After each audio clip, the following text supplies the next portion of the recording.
Ito na ang findings. Ito ang sira.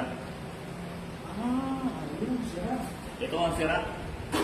Ito, buo yan. Thermostat. Saka yung fuse, buo. Itong heating element ang sira. Puro heating element ang sira niya. Kung bibili ka ng heating element, wag na. Bili ka na lang ng bago nito. Kasi, bakit? Meron mong murahin ito, hindi mo alam kung Matibay, hindi. kalapat. Eh, pala bigyan ang softings ko, sir, para... Okay po. Ayun, sir, ang softings ko. Sige po. Wow! Heating element. Yung thermostat at saka yung resistor niya, buo.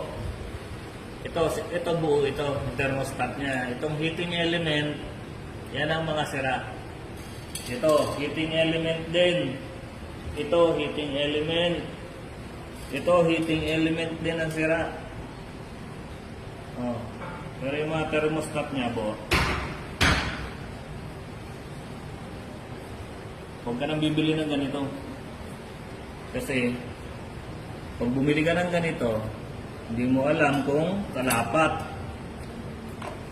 At saka pag bumili ka ng ganito, konting diferensya lang. Kasi nasa 1.5 lang yata yung isang bago nito.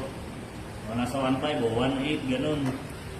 May nabibili nito, may taga 1.8, may taga 700. Depende.